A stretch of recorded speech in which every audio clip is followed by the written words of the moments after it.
നമസ്കാരം, നിഷീസ് കിച്ചൺ വ്ളോഗ്സിലേക്ക് സ്വാഗതം. എല്ലാരും ഹാപ്പി അല്ലേ? അപ്പൊ ഇന്ന് ഉണ്ടാക്കാൻ പോകുന്നത് ഒരു മലബാർ സ്പെഷ്യൽ 4 മണി പലഹാരാണ്, നുള്ളിയിട്ട അപ്പം. അപ്പൊ എങ്ങനെ ഉണ്ടാക്കുന്ന നോക്കാം. ഞാനിവിടെ ഒരു ബൗളിലേക്ക് 1 കപ്പ് ഉണക്കലരി എടുത്തിട്ടുണ്ട്. ഉണക്കലരിയോ പച്ചരിയോ എടുക്കാം. ഇതിലേക്ക് നല്ലോണം മുങ്ങിക്കിടക്കുന്ന പാകത്തിന് വെള്ളം ഒഴിച്ച് 4-5 മണിക്കൂറോ കുതിർത്ത് വെക്കാം.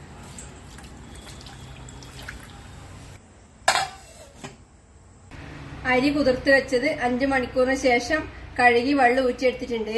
ഇത് അരച്ചെടുക്കാൻ വേണ്ടി മിക്സിയുടെ ജാറിലേക്ക് ഇടാം.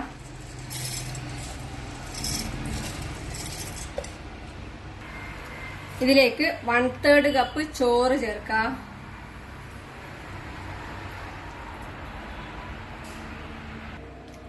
ഇനി ഇതിലേക്ക് മധുരത്തിന് വേണ്ടുന്നത്ര പഞ്ചസാര ചേർക്കണം. ഞാനിപ്പോ 3 ടേബിൾ സ്പൂൺ പഞ്ചസാര ചേർക്കുന്നുണ്ട്.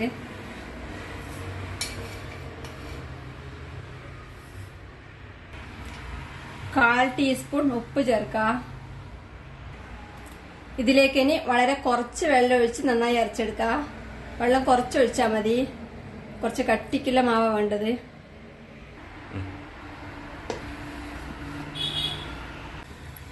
ഇപ്പോ അരിയും ചോറും പഞ്ചസാര എല്ലാം കൂടെ നന്നായി അരച്ചെടുത്തിട്ടുണ്ട്.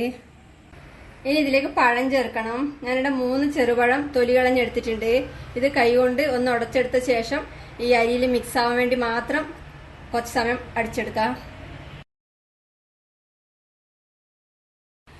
ഇനി ഇതിലേക്ക് 1/2 ടീസ്പൂൺ ഏലക്കപ്പൊടിയും കൂടെ ചേർത്ത് എല്ലാം കൂടി മിക്സ് ആവാൻ വേണ്ടി മാത്രം ഒരു 3-4 സെക്കൻഡ് പൾസ് മോഡിൽ അടിച്ചെടുക്കാം.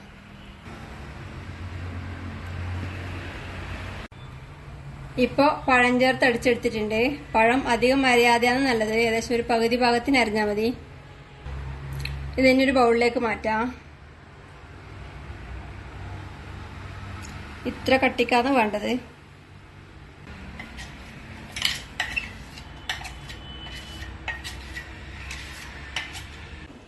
മാവെല്ലാം ഒരു ബൗളിലേക്ക് മാറ്റിയിട്ടുണ്ട്. ഇത് കൈകൊണ്ടൊന്ന് മിക്സ് ചെയ്യാം. ഇനി ഇത് എണ്ണയിൽ പൊരിച്ചെടുക്കണം.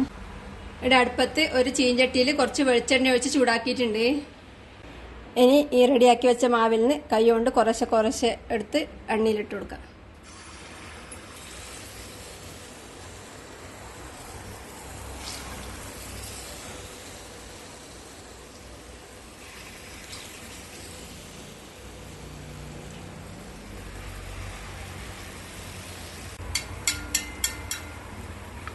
ഇത് മുങ്ങിക്കിടക്കുന്നില്ലെങ്കിൽ ഇതിന്റെ മേലെ കുറച്ച് ഇതുപോലെ എണ്ണ ഇങ്ങനെ തൂവി കൊടുക്കാം.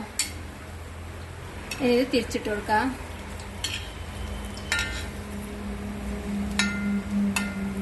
കൈ കൊണ്ട് നുള്ളിയിടുന്നുണ്ടെങ്കിൽ പ്രത്യേകിച്ച് ഷേപ്പൊന്നും പാടുന്നില്ല. നുള്ളിയിട്ടപ്പാണ്.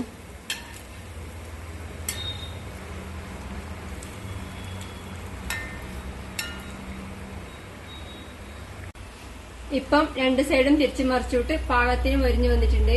ഇത് എണ്ണയിൽ നിന്ന് കോരിയെടുക്കാം.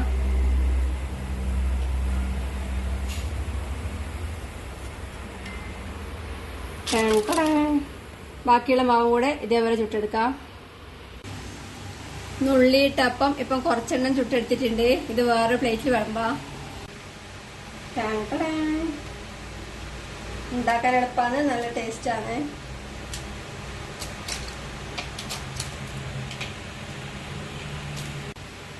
ഉണ്ടാക്കി കഴിക്കുക. അഭിപ്രായങ്ങളും നിർദ്ദേശങ്ങളും അറിയിക്കുക. സബ്സ്ക്രൈബ് ചെയ്യുക, സപ്പോർട്ട് ചെയ്യുക. Thank you.